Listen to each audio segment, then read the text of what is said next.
It's great to be here. I love this place. I love this place. I love your spirit. I love how inclusive you are. I love your fearless leader, the good Reverend Edward. Edward, who's a dear colleague and friend, and has been a great help to me over the years. I also love that I speak in a lot of settings other than Jewish settings, and I often have to steel myself because I know I'm going to encounter things that are going to be a little hard for me to hear in the liturgy or in just what people say, but it's still worth it to be there and share. And I don't do this here. Like, I know that I'm going to feel welcome, and I'm going to have a good time. In fact, I'm not sure you need me. The choir could just keep singing. Really, the music is spectacular. So our subject, Shalom, is a subject dear to my heart, and I want to start by opening our hearts with a chant. It's just one word, Shalom, and you'll pick it up very easily. Shalom, Shalom, Shalom, Shalom, Shalom, Shalom, Shalom, Shalom. Everyone, Shalom, Shalom,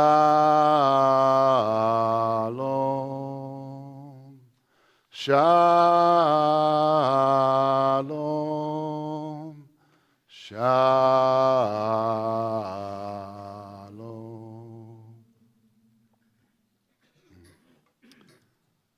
Shalom is a big word in Jewish tradition. It's also a common word in Hebrew, just the modern language, and is used in greetings, prayers, and everyday life.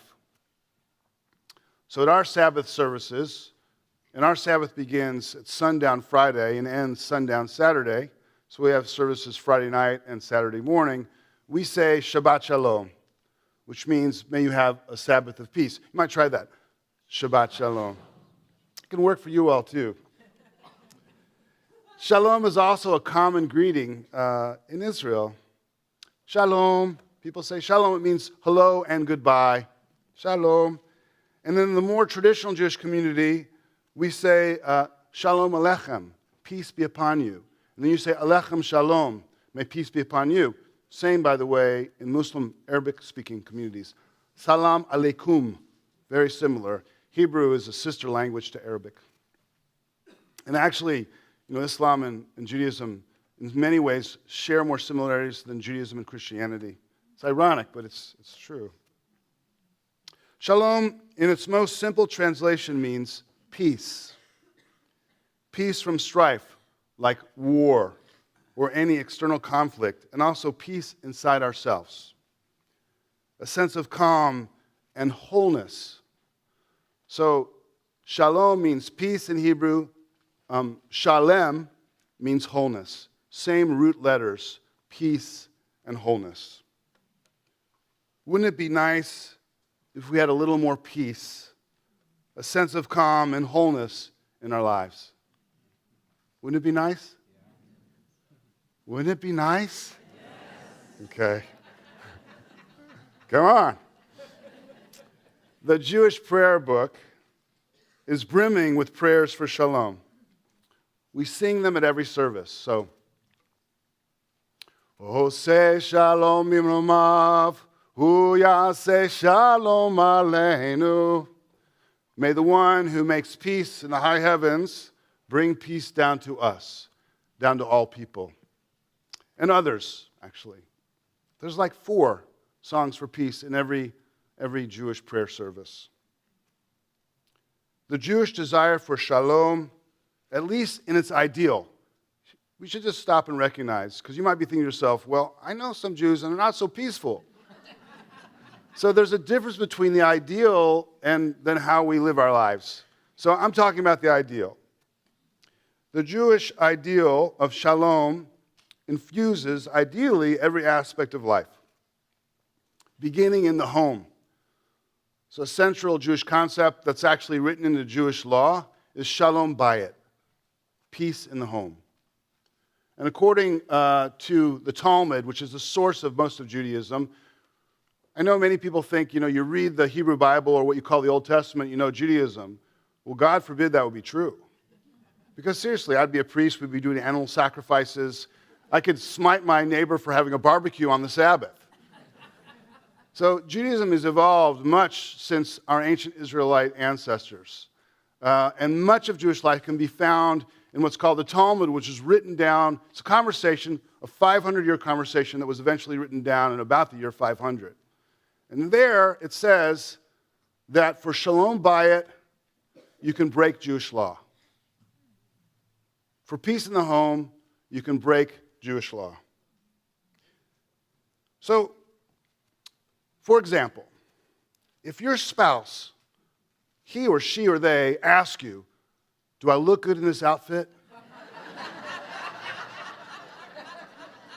According to Jewish law, you should say, you look great. No matter what you think, you should look great. There's also a famous saying in the Talmud, the bride is always beautiful. I find that to be true, actually. But even if you don't think that's true, you'll always say the bride is beautiful. Or the groom, right? This might seem silly, but it actually comes from Scripture. In the book of Genesis, God tells Sarah, who's like 100, and her husband Abraham is 100, you're soon to be pregnant. And she laughs and says to God, my husband so old can perform? Okay. It's there. It's there. When God relates the story to Abraham, he, I'm putting in quotes, doesn't tell Abraham what Sarah said. And according to Jewish tradition, that justifies lying to keep peace in the family. We laugh, but shalom bayit is a high priority for all of us, really. And it's worth taking a moment to ask yourself if you're bringing shalom into your bayit, into your house. And if there's anything you need to do to create more shalom for you and the people you live amongst. This sense of shalom in Jewish tradition extends beyond the home to the community with a related idea called mipnei darkei shalom. You didn't know you'd have Hebrew lessons this morning. Mipnei darkei shalom means for the sake of peace. So for the sake of peace, we are to extend Jewish values, which are also universal values, like feeding the hungry or visiting the sick, to all people everywhere. This may seem obvious, but when you're a small tribe with limited resources, the impulse is to help your own. But according to our tradition, shalom requires us to transcend the tribal and bring those values to everyone, everywhere. So, for example, I'm really engaged in community organizing, and much of that organizing will benefit the Jewish community, but is not for the Jewish community. And when I go to the hospital to visit a Jewish patient, because I'll get a call from the hospital, we have a Jewish patient, they'd like to see a rabbi, or we have members there, of course I go, and like everyone here, I'm busy, and the tendency would be just to go to the person, room 302, bed 2, do my thing, and then leave. But what about the person in bed 1? You're just going to walk by? Try not to do that. Mipnei darkei shalom, for the sake of peace. Shalom is a big symbolic word in Jewish tradition, and like any symbolic thing, word, it transcends any one definition. Even shalom as a greeting is much richer than you might imagine. Peace, shalom, mirrors greetings in other ancient languages, like the Hindi namaste, which can be translated, the God in me sees the God in you. It's It's beautiful.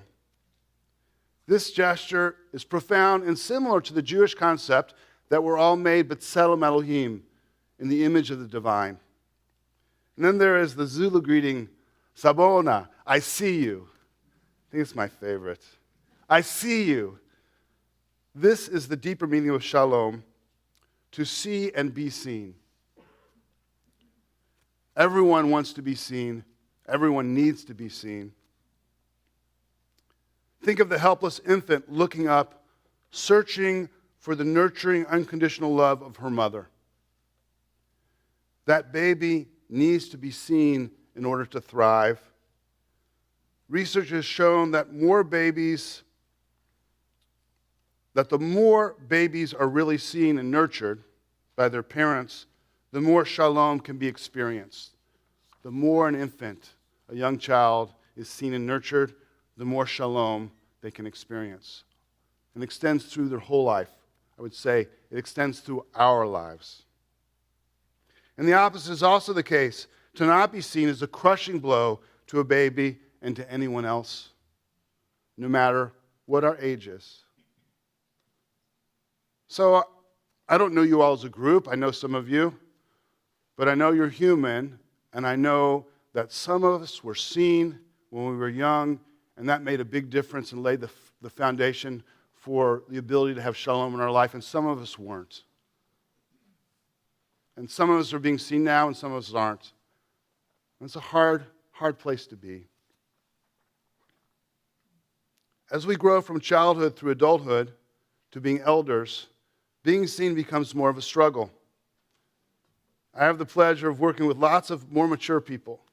The congregation I serve is aging, and I'm aging. People that have been around a long time and done a lot of good in their life. And they say to me things like this. We were parents, professionals. We held important volunteer positions. We built this synagogue. We were somebody. And now we're invisible. It makes me want to cry. Not being seen hurts. And it's also so undermining to any sense of shalom or peace or well-being that we can have in the world. Our need to be seen transcends the individual. Some of you may have known Rabbi Michael Robinson. May his memory be for a blessing. He was a prominent rabbi during the 60s. He marched with Martin Luther King, Dr. Martin Luther King, also with Thich Nhat Hanh. He was jailed. He had a pretty rough experience, but he was a great rabbi, and he retired to Santa Rosa, actually lived in Sebastopol, and he served part-time at Congregation Shomrei Torah, where I am, for 7 years before I came. He said, actually, he was only paid for part-time, but he worked full-time. He was a really interesting, challenging, lovely man. He once said to me, if we greeted our spouses the way our pets greet us, our marriages would improve. Think about that. Just think about that for a second. Wouldn't that be lovely? It's all about showing up and being present for the people around us. Rabbi Michael knew what he was talking about. Seeing is a physical response. It narrows the space that divides us. What if you knew you'd be the last to touch someone, asked the poet Ellen Blass. What if you knew you'd be the last to touch someone? If you were taking tickets, for example, at the theater, tearing them, giving back the ragged stubs, you might take care to touch that palm, brush your fingertips along the lifeline's crease. A friend told me she'd been with her aunt. They just had lunch, and the waiter, a young gay man with plum black eyes, joked as he served the coffee, kissed her aunt's powdered cheek when they left. Then they walked half a block, and her aunt dropped dead on the sidewalk. How close does the dragon's breath have to come? How wide does the crack in heaven have to split? What would people look like if we could see them as they are, soaked in honey, stung and swollen, reckless, pinned against time? Shalom as a greeting beckons us to, as the poet suggests, to see people as they really are, soaked in honey, stung and swollen, vulnerable and precious, pinned against time. Time. Time passes whether we recognize it or not. Wouldn't it be nice if we left here this morning seeing each other, offering and receiving shalom? Art Green, one of the greatest Jewish thinkers of our time, writes that shalom is Judaism's highest aspiration, a value placed above all others, the vessel through which God's blessing can flow into the world. Shalom is so essential that it is one of the names for God. In Judaism, we have many names for God, and shalom is a name for God. It's a name for God because it is shalom that binds us and the world together. And without shalom, the interconnectedness of all beings start to disintegrate. Sobering to think about. Because I think this describes in part what's happening to our country. The divisiveness is starting to pull at the fabric, and it's starting to fray. When I think of shalom as a name for God, my mind turns to Emmanuel Levinas, which I shared actually last time I spoke about him as well. Levinas survived the Shoah. That is the last time I spoke here, to be clear. Levinas survived the Shoah, the Holocaust, to become one of the most influential French Jewish philosophers of the 20th century. His understanding of God is profound and compelling, especially for those who struggle with the traditional notion of the bearded old guy in the clouds. He teaches that God is not out there somewhere. God is how we respond to the other, the person in front of us, and that response can come in an infinite number of ways. For Levinas, the notion of God worthy of human focus is one grounded in the ethical. He says, God, whatever the ultimate naked meaning, appears to human consciousness clothed in values. The religious experience can only be a moral experience. You can't go to church on Sunday and beat your spouse on Monday. In other words, shalom as a name for God is an expression of right action, moral and ethical behavior towards the other human being. It harkens back to shalom as greeting. Truly seeing the other is seeing the face of God.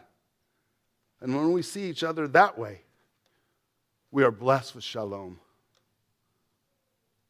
Truly seeing the other is seeing the face of God. And when we see each other that way, we're blessed with shalom. Levinas also taught that you can't murder a face. It's beautiful. When you really see someone, you couldn't murder them. When we really see someone also, we can't abuse them. We can't separate families, put kids in cage-like quarters, quibble over whether they need humane living conditions and basic necessities like soap or a toothbrush or a blanket. To see someone, to try and understand them, how they hurt, what it's like to be in their shoes, is an act of empathy. Of course, I'm referring to the southern border. And the crisis there, because of the impeachment and all the other craziness going on, we don't see it in the news, but it's still happening in different forms. And I'm convinced that those who support our current immigration policies, if they actually saw what was happening and saw the people there as B'nai Adam B'Tselem Elohim, as earthlings, just like us, created the divine image, they'd stop it. They'd stop it, and we would be sending food and medicine and not the National Guard. I also can't help but think about the people camped out along the Joe Rodado Trail. I know it's complicated. We had a large camp by the synagogue for years. I know it's not okay for anyone, the neighborhood, and also the people living in tents outside in the winter without sanitation, without security. It's not okay for anyone. And the most essential thing that I want to say about shalom and what's happening is whatever the solutions are, they have to be solutions that see people without homes as human beings created in the divine image. That's what's important. And if we see each other that way, whatever solutions we come up with, they'll be humane, decent solutions.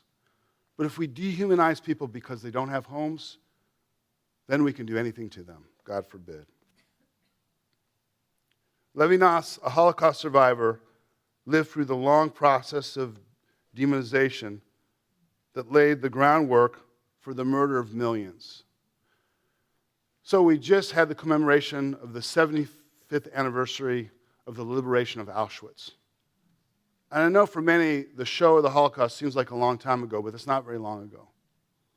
And by the way, millions of Jews were murdered and millions of other people were murdered. At least 5 million. 5 million. If you were gay, you were murdered. If you politically dissented, you were murdered. If you were a Roma, you were murdered. It's still mind-boggling and unimaginable. So Levinas, he lived through that, and he knew in his bones what was at stake because of his own life experience. The slow slide towards a society that obliterates the face of the other and thus can abuse the other with impunity. This is the opposite of shalom. And as people of faith and as Americans, we must challenge this kind of demonization and work towards the basic universal human values embedded in shalom, but also in America. I love America. It's a great country. My grandparents came here as refugees. They were welcomed. They worked hard. They contributed. They did well. We know what to do. We just have to remember to do it. Peace, shalom. I see you. I see the God in you. And when I see you and the God in you, my heart naturally opens with compassion. And I want to act on your behalf, with you, for you, together, for the sake of shalom. Great is peace. An ancient sacred Jewish text teaches, for there's no vessel that can contain a blessing but shalom. Great is shalom, for all blessings conclude with shalom. Great is peace, while contentiousness is despised. Great is shalom, for it is bestowed as the portion of the righteous. Great is peace, for it is bestowed upon the lowly.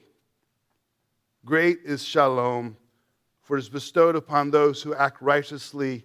Great is shalom, for the name of the Holy One, the ground of all being, the eternal, is shalom.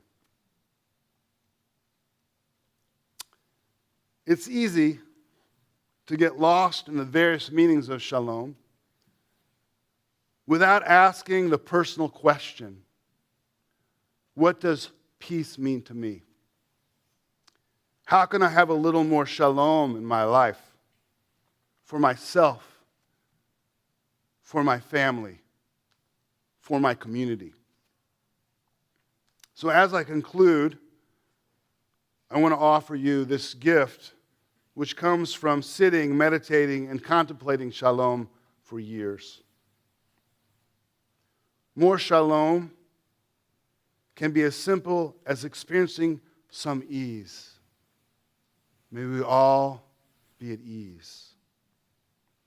Some ease in our lives, cessation from conflict in relationships, but also within ourselves. I mean, if we could learn to love ourselves and have shalom and peace and wholeness here, it would transform our world. To put a worry down, to be less anxious and more present, to get a good night's sleep, to actually take in that you are okay or more than okay, to feel lovable and loved, to feel whole.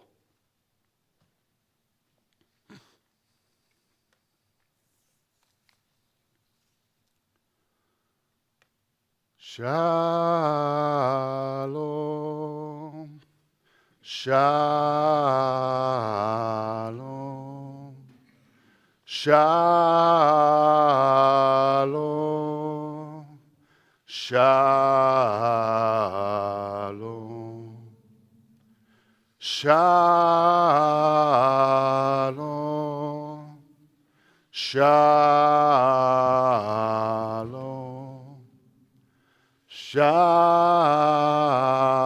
Shalom, shalom.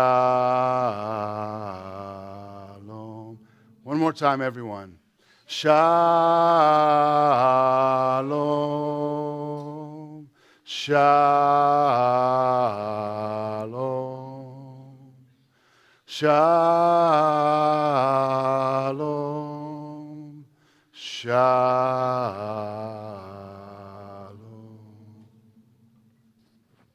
Shabbat shalom.